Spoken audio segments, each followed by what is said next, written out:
YTN 라디오 이동형의 뉴스 정면승부 3부 시작합니다. 이번 순서는 오늘부터 새롭게 해보는 법률 코너입니다. 신장식 최단비의 신비한 법률사전. 신장식 변호사, 최단비 변호사 나왔습니다. 어서 오십시오. 안녕하세요. 네, 안녕하세요. 신장식입니다. 신장식 변호사는 고정 멤버였고 최단비 변호사는 처음이시니까 따로 우리 청취자분들께 인사 부탁드리겠습니다. 네, 안녕하세요. 최단비 변호사입니다. 신비한 법률사전 불러주셔서 감사합니다. 예. 여러 투보 중에 제가 선택했습니다. 역시. 이게 신비하게 법률사전 진행하는 게 쉽지는 않은데 예. 신비해야 되는군요. 그냥 우리 제작진이 제목 정하는 걸 아주 좋아해요. 그냥 그런 거니까 이해해 주세요. 예. 네. 자, 어제 있었던 일입니다. 세월호 7시간 재판에 관여한 의혹을 받은 임성근 부장판사에 대한 탄핵 소추안이 국회에서 가결됐습니다. 헌정사상 처음으로 현직 법관에 대한 탄핵 소추안이 국회를 이제 통과한 것인데요. 우선 신장식 변호사께서 네네. 어떤 혐의를 받았고 1심 재판은 어떻게 됐고 그럼에도 불구하고 왜 탄핵까지 가결되느냐 좀 설명해 주시죠. 예, 이게 이제 세월호 7시간 관련해서 많은 의혹 보도가 있었는데 그때 이제 그 가토지 국장 일본 신문사 산케이 신문 가토지 국장에 대해서 김기춘 당시 청와대 비서실장이 이거 언론사 한 군데 어떻게 가만두면 안 되겠다 이런 생각을 하고 이 가토지 국장이 이제 기소가 됐을 때 당시 법원 행정처장을 청와대로 부릅니다. 청와대로 불러서 이거 그냥 두면 안 된다 이렇게 얘기를 했고 법원 행정처장이 다시 임성근 부장판사를 부르죠. 불러서 이거 그냥 두면 안 된다 이랬더니 임성근 부장판사가 당시 그 재판을 담당하고 있던 이동근 현재 부장판사를 불러서 4가지 주문을 합니다. 첫 번째는 판결 전이라도 허위다라고 하는 점을 중간에 분명히 밝혀라. 이렇게 얘기를 해요. 그랬더니 이동근 부장판사가 중간 판결, 이게 사실 자주 있는 일들이 아닌데요. 중간 판결을 통해서 합리적 의심이 없을 정도로 허위인 점이 분명하다라는 얘기를 하고요. 두 번째로는 판결 선고 전에 보고해라라고 얘기하니까 판결 선고 전에 보고를 해요. 그래서 빨간 펜으로 지시를 하죠. 대통령에 대한 명예훼손이 아니다라고 하는 판결문 초안이 있었는데 빨간 펜으로 쫙쫙 긋고 얘기를 해서 명예훼손은 분명하나 비방의 목적이 없어서 무죄다 이렇게 바꿔 쓰고요. 그다음에 법정에서 훈계하라라고 하는 이야기를 합니다. 이랬더니 이동근 부장판사가 가토지 국장을 선고를 할 때 3시간 동안 서 있게 한 가운데 법정에서 훈계를 하고 선고를 하게 되는 거죠. 예. 그게 이제 사법부 독립을 침해한 거 아니냐 이 문제인데. 예, 명백하죠 사실. 예. 지금 야당에서는 좀 다른 입장인 것 같아요. 1심에서 무죄가 났는데 왜 자기들 마음대로 탄핵을 하느냐. 이거 법관들 길들이게 하려고 하는 거 아니냐. 이게 최 변호사님 이게 야당 입장인 것 같죠? 네, 그러니까 여야의 시각이 이제 분명히 다릅니다. 예. 그러니까 민주당 이낙연 대표 같은 경우에는 이번 탄핵이 3권 분립이 처음으로 작동한 것이다 이렇게 얘기를 하면서 이 법관의 견제가 필요하다. 그러니까 탄핵 제도 자체에 대한 것에 이제 방점을 두고 있는 반면에 말씀하신 것처럼 지금 국민의힘 같은 경우에는 그 국회 내에서도 규탄 구호 외쳤고요. 또 주호영 원내대표 같은 경우에도 이번 탄핵은 목적, 절차, 내용 모두 불법하고 부실한 탄핵이다라고 하면서 지적하신 것처럼 본보기식 그리고 길들이기식 탄핵이다 이렇게 얘기를 하는데 야당 입장에서는 이것이 탄핵제도 자체가 문제가 있다라기보다는 이번에 이 임성근 부장판사에 대한 이 탄핵 자체, 이번 탄핵이 문제다라고 이제 지적을 하고 있습니다. 예. 신 변호사님. 네네. 민주당 지도부가 처음에는 좀 망설이는 듯한 모습을 보였거든요. 탄핵에 있어서. 네, 그랬죠. 그건 아무래도 이게 통과가 되면 민주당이나 대통령 지지율은 좀 떨어질 것이다 이런 생각을 했던 것 같아요. 그럴 수도 있고요. 전반적으로 올해 대통령께서 신년 기자회견을 했을 때부터 대체로 갈등 지수를 좀 낮추면서 민생에 주력하는 이런 정국 운영을 하겠다라고 하는 전반적인 정국 운영의 기조가 좀 있었던 것 같아요. 그런데 그러다 보니까 이제 이게 갈등 지수를 높여지면서 전반적인 정부 운영 기조에 맞지 않는 거 아니냐라고 하는 걱정을 했었던 것 같은데 사실은 조금 더 민주당 지도부가 좀 저는 비판받아야 될 부분은 왜 이렇게 늦었냐라는 거예요. 사실 임성근 부장 이외에 빅4라고 하는 사실 사법권 독립을 침해했던 법관의 독립적인 판결하는 것을 침해했던 양승태 시절의 사법농단 판사들이 대부분 큰 문제 없이 사표를 냈거든요. 오히려 의석수가 20대 때는 의석수가 적어서 못했다라고 한다면 21대 때는 오히려 의석수가 170개가 훨씬 넘었는데 조금 더 서둘러 하지 못했던 점을 비판받아야 되는 것이지 지금 탄핵 그 자체에 대해서는 조금 이렇게 주저하는 것은 오히려 갈등 지수를 더 높이는 일이라고 봐요. 정광석화처럼 빨리 해치우는 게 낫다. 맞을 매라면. 예.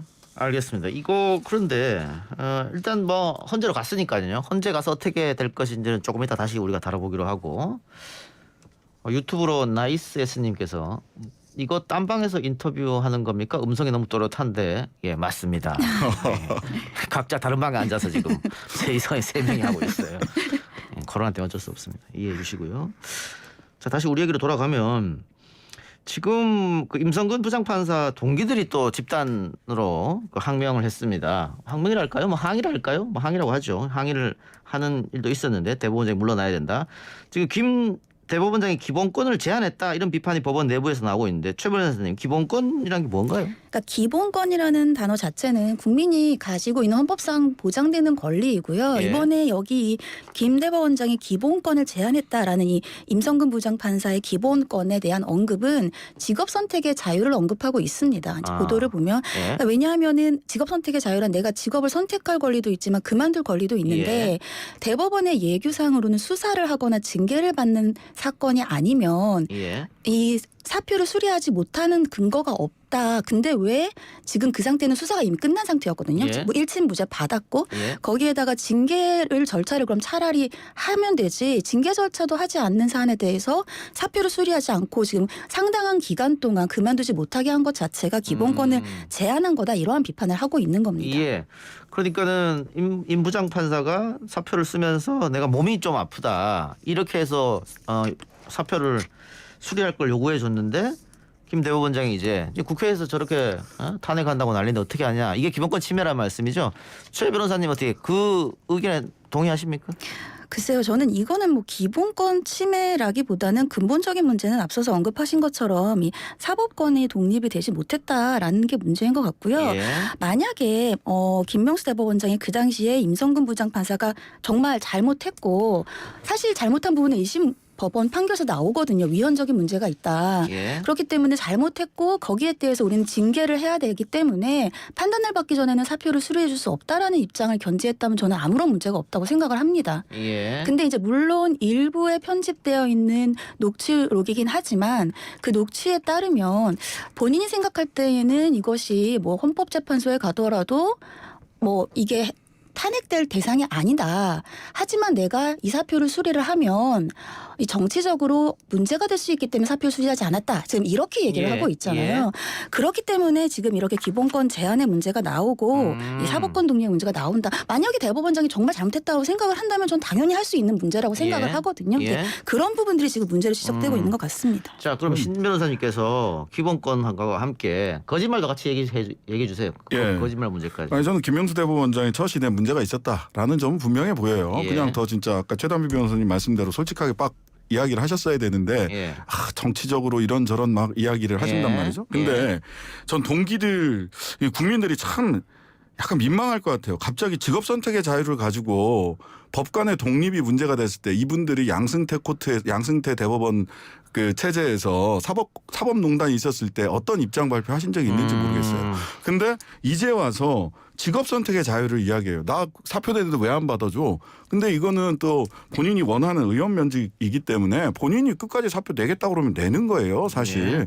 사표를 안 받을 방도가 없어요. 받아야 돼요. 근데 그거 결과적으로 마지막 선택은 임성근 부장이 한 것이고 아무리 뭐 김명수 대법원장이 이런저런 이야기를 했다고 하더라도 마지막 선택은 임성근 본인이 한 거고 그다음에 말하자면 직업 선택의 자유를 이야기하는데 법관의 독립은 뭐 때문에 사법부의 독립이라고 얘기를 하는데 그거는 사법부의 독립은 법관의 독립을 위해서 예. 존재하는 거고 법관의 독립은 공정한 재판을 받을 국민들의 기본권 을 지키기 위해서 있는 거거든요. 예. 그렇다면 법관의 독립이 침해됐다는 그 행위 그 자체에 대해서는 지금 평가하지 않은 채 과정에서 뭐 김명수 대법원장이 그런 식의 이야기를 처신이 좀 불분명하고 뭐 적절하지 않은 처신을 했다고 해서 갑자기 직업 선택의 자유 나도 기본권이 있어요 이렇게 얘기하는 거는 맞는 얘기지만 법리상 국민들이 보기에는 참으로 우리나라 부장판사님들이 이렇게밖에 할 말이 없나? 하는 생각 할 수밖에 없을 것 같습니다. 예.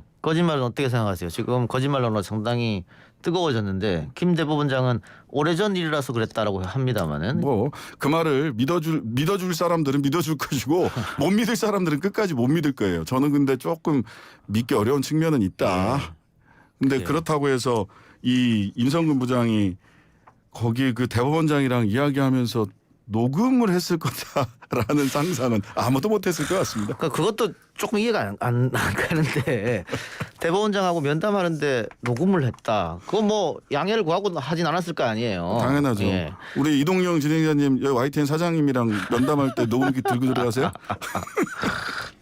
최 변호사님 어때요? 이 녹음 논란에 대해서 뭐 이게 아까 김기현 의원이랑 얘기했습니다. 그게 뭐 불법 이야기인데 불법 합법은 아닌 거 문제고. 네, 예. 불법은 아닙니다. 예. 그러니까 대화 당사자 간에 녹음하는 것은 불법은 아닌데 이것이 이제 몰래 녹음을 했다라는 것이 이제 도덕적으로 그 당시에 예. 왜 이것을 했느냐라는 것이고 만약에 이것을 나중에 추후에 이용하려는 목적으로 녹음을 했다고 하면 당연히 비난 받아야겠죠. 근데 그 부분은 우리는 알 수가 없고요. 예. 이제 임성근 부장판사 해명에 따르면 자신이 사직을 하려는 목적 같은 것들을 분명히 설명하고 하는 것이 제대로 했는가를 얘기하고자 녹취했다라고 하는데 그것도 좀 사실 납득이 쉽진 않죠. 아, 자신의 의견을 내가 정확히 했는가? 네, 뭐 이해를 잘했나. 그렇지만 결국은 이 녹취에 대해서 이제 공개를 안 하려는 의도였던 거라고 본인도 주장하고 있습니다. 예. 근데 이제 본인을 거짓말쟁이라고 하니까 이것을 거짓말을 하는 판사로서 그만 법원의 판사의 경력에 그만할 수 없다라는 입장은 저도 좀 충분히 이해가 가고요. 만약에 뭐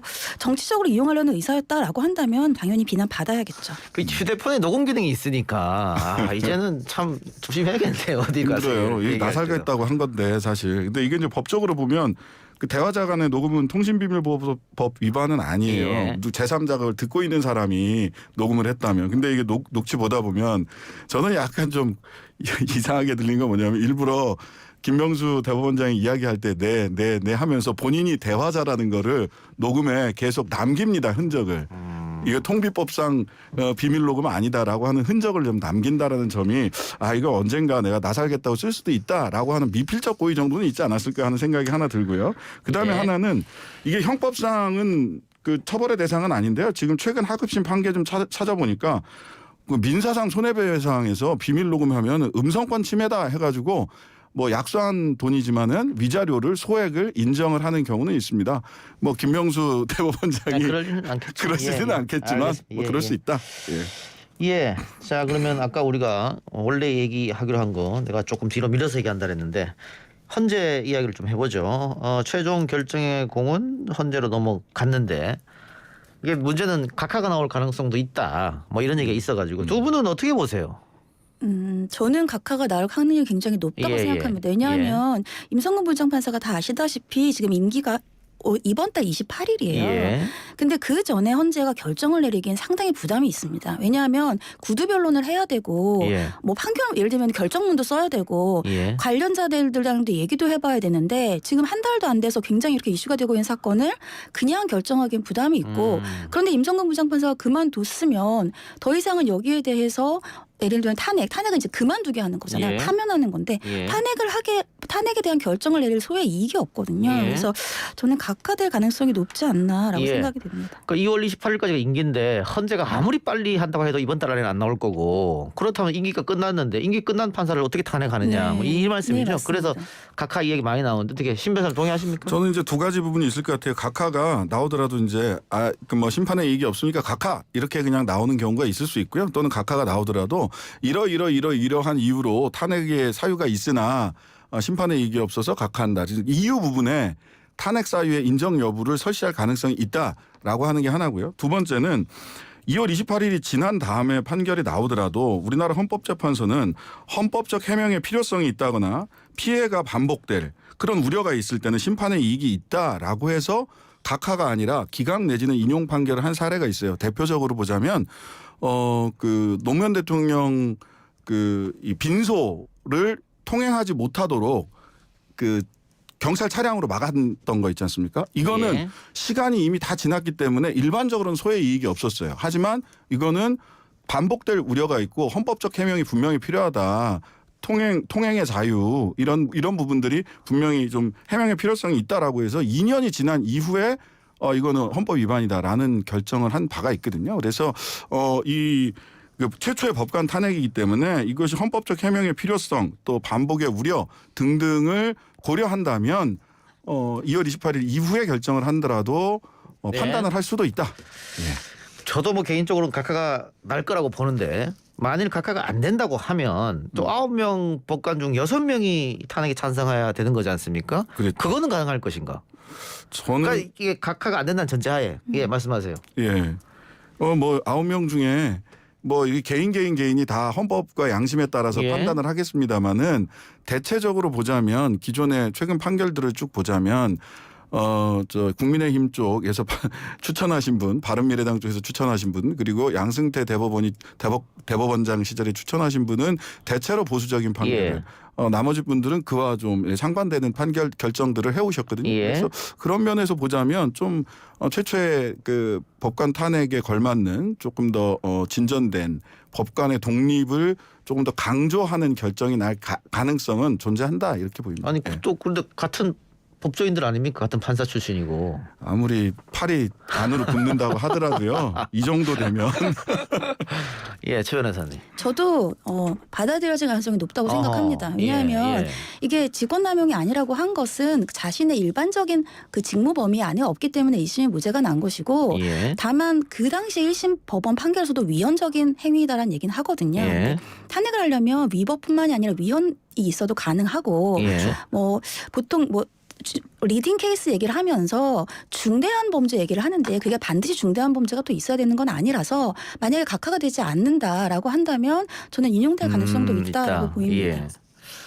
그래요. 전 잘 모르겠습니다. 제가 이게 만주 변호사라는 타이틀을 갖고 있습니다만 요즘에 너무 많이 틀려요. 그래서 그건 그렇죠. 너무 틀려서 뭐 어떻게 될지 잘 모르겠습니다. 이거 그 어떻게 될지는 시간이 또 알려주겠죠. 좀 시간을 가지면서 지켜보기로 하고요. 다음 주제로 넘어가죠. 경찰 고문에 못 이겨 살인죄 누명을 쓴 채 21년간 억울한 옥살이를 한 낙동강변 살인사건 피해 당사자 2명이 어제 열린 재심에서 31년 만에 무죄를 선고받았습니다. 일단 최 변호사님께서 사건 설명 좀 해주시죠. 네, 이게 낙동강 살인 사건이 이제 엄궁동 2인조 살인 사건이라고도 불리는데 예. 1990년 1월 4일에 부산 사상구 낙동강변에서 차를 타고 있던 남녀가 이제 납치가 돼요. 예. 그래서 여성은 이제 성범죄를 당하고 살해를 당했고요. 남성은 이제 겨우 목숨을 구했지만 굉장히 이제 그 당시엔 중상을 입었던 사건입니다. 근데 예. 현장에 단서가 없어서 미제 사건으로 남았는데 사건 발생하고 1년 10개월 뒤에 지금 현재 무죄를 받은 2명이 살인 혐의자로 몰려요. 그러니까 원래는 다른 사건으로 조사를 받다가 이 사건의 혐의자가 된 거고요. 그 당시에 재판 받으면서 물고문과 폭행에서 내가 허위 자백을 했다 이랬는데 예. 검찰에서도 이걸 받아들여주지 않고 법원에서도 받아들여주지 않아서 결국 무기징역 확정을 받고요. 21년 5개월의 시간을 이제 감옥에서 투옥을 한 겁니다. 예. 이게 뭐 여러 다큐 프로그램에서도 나왔는데 뭐 여러 가지 그때 수사가 문제가 있었다 이런 건 잘 알려진 사실이었는데 결국은 재심을 청구해서 무죄가 났다. 근데 또 화제가 됐던 것은 당시 이 사건의 변호인이 문재인 대통령이었죠. 네, 그렇습니다. 그 문재인 대통령이 35년 변호사 인생에서 가장 한이 많이 남았던 사건이다.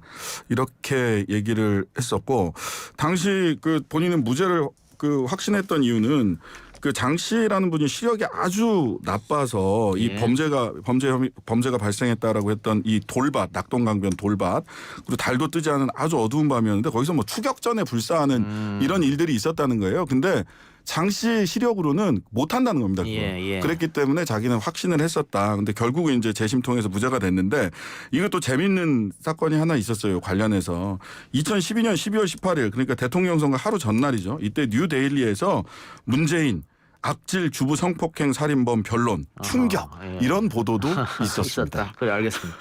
재심에서 무죄로 판단된 결정적인 이유가 있었을 텐데요. 네, 그러니까 재심에 받아들여지려면 여러 가지 이제 이유 중에서 하나가 있어야 되는데 검사나 경찰이 직무상 범죄를 저질렀다. 이게 인정이 되면 재심에서 무죄가 돼요. 예. 근데 말씀드린 것처럼 불법 체포와 불법 구금 상태에서 허위 자백을 받아나기 위해서 경찰이 고문을 하고 가혹행위를 했다.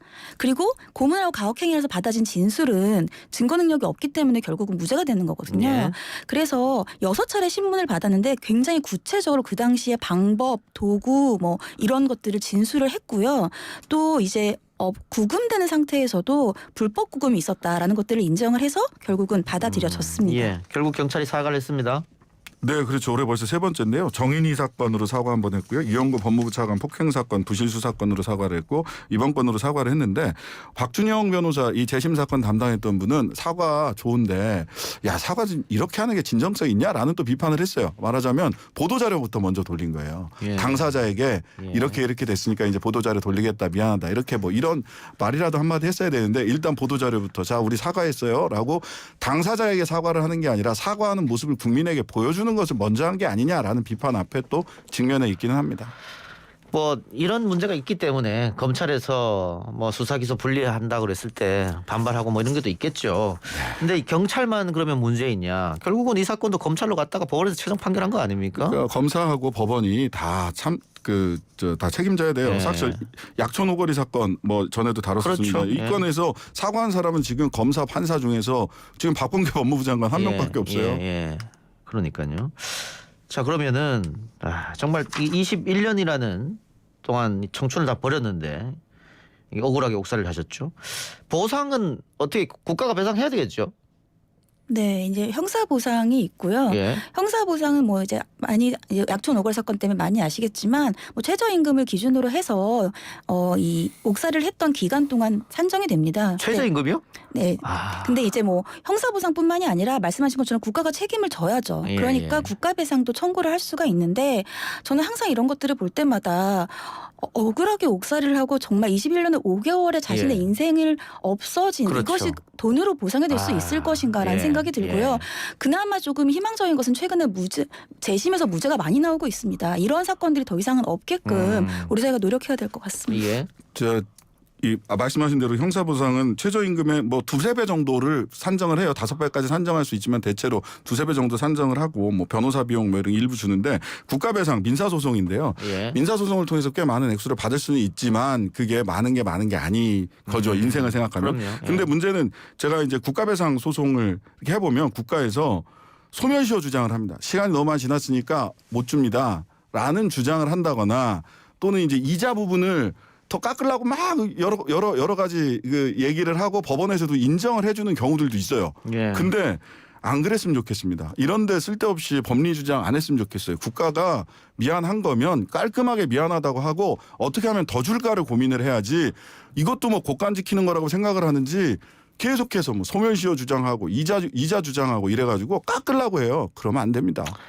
예, 간첩 조작 사건 재심 배보상 문제 있어서도 국정원이 다시 돈 돌려달라고 해서 네, 뭐 그랬어요. 문제가 네. 많았었는데 결국은 이것도 결국 국가폭력을 할 수 있잖아요. 국가폭력이죠. 이 국가폭력 사건에 있어서는 소멸시효는 없어져야 되지 않느냐. 없어져야 됩니다. 예, 그런 생각 듭니다. 알겠습니다. 오늘 두 분 말씀 여기까지 듣고요. 다음 주에 또 뵙겠습니다. 지금까지 신장식 변호사, 최단비 변호사였습니다. 두 분 수고하셨습니다. 감사합니다. 감사합니다.